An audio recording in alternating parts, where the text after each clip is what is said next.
ชัดๆด้วยใช่ไหมแล้วก็ตัวนี้อ้อมจากขวามาซ้าย ถ้ามันหายไปนะ ขวา คะ ซ้ายนี่ถูกปะถูกต้องถ้ามันหายไปให้เราหมุนวงล้อจากด้านข้างเนี่ยขึ้นมาตัวเนี้ยเราหมุนมันจะลงจะขึ้นเองนะ เดี๋ยวมันจะลง มันต้องแค่ไหนถึงจะพอ ให้มันโผล่มาพอดีอย่างนี้นะคะจ้ะแล้วก็มาเกี่ยวได้ที่ลวดด้านซ้ายของเข็มอันนี้สำคัญนะคะ การสนเข็มไม่แบบมีที่สนเข็มในตัวค่ะไม่ต้องไว้เอง ทำไงคะ อันดับแรกเข็มจะต้องอยู่สูงสุดเสมอนะคะตำแหน่งสูงสุดถามว่าเราจะรู้ได้ยังไงให้เราหมุนค่ะเพราะนะคะอย่างเงี้ยมันหมุนเนี่ยมันสามารถขึ้นสูงได้อีกให้มันสูงสุดแล้วเราหยุดที่สุดเลยใช่ปะใช่ค่ะเราหมุนดูดิถ้าเฉพาะนึงมันจะลงเห็นปะนี่คือสุดแล้วมือซ้ายกดที่สนเข็มลงมาอ๋อเนี่ยเหรอใช่เดี๋ยวพี่ทำให้ดูก่อนนะมือขวาจับได้มือซ้ายกดที่สนเข็มลงมาให้สุดนะคะสุดคือแน่แบบนี้เลย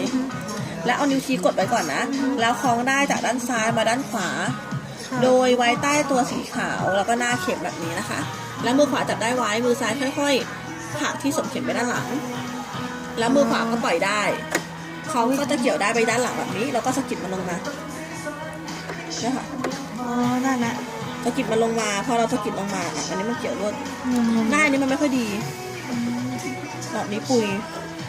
เขาจะสะกิดได้เป็นหัวด้านหลังแบบนี้เราก็ดึงได้ที่เป็นหัวออกมาดึงมาตัดเดี๋ยวให้ทำเองนี่เข้าแล้วลองอีกรอบได้ไหมได้ยังมาแต่ต้นเลยตรงนี้ใช่ปะแล้วก็ตำแหน่งเข็มต้องอยู่สูงสุดข้อแรกกดที่เข็มลงมากดที่ทำลงมากดลงมาให้สุดค่ะสุดกดลงมามันจะแนบเองโอเคกดลงมาตรงๆไม่ต้องเก่งค่ะดันลงมาข้างล่างแล้วแนบแล้วจับไว้ค่ะจับไว้เดี๋ยวมันเด้งคืนแล้วคล้องได้จากซ้ายมาขวาไว้ใต้ตัวสีขาวค่ะใช่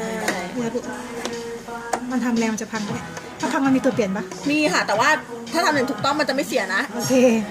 แล้วก็เอาไว้หน้าเข็มแบบนี้ไว้ใต้นี่นะคะอย่างนี้คล้องขึ้นมาอีกใช่ไหมใช่ซ้ายเป็นขวาแรกๆเราจะเก่งๆแหละจับไว้นะแล้วมือซ้ายค่อยๆผลักที่สนเข็มไปด้านหลังแล้วมือขวาก็ปล่อยได้เลยแล้วดันขึ้นไปข้างบน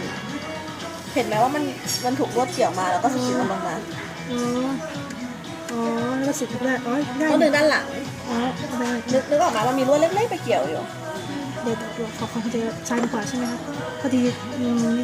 ตอนนี้ก็งงเหมือนกันถ้าไม่เข้าใจถามใหม่ได้นะอันนี้เสร็จแล้วใช่ไหมแล้วก็อีกจุดหนึ่งถือไว้ข้างใต้ค่ะโอเคแล้วก็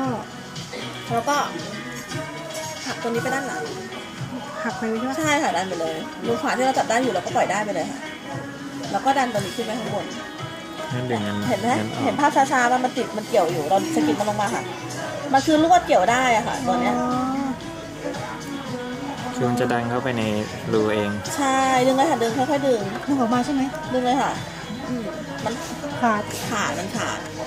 คือจริงๆจะบอกว่าหลักการคือมันมีลวดเล็กๆทิ่มเข้ามาในรูเข็มพอดี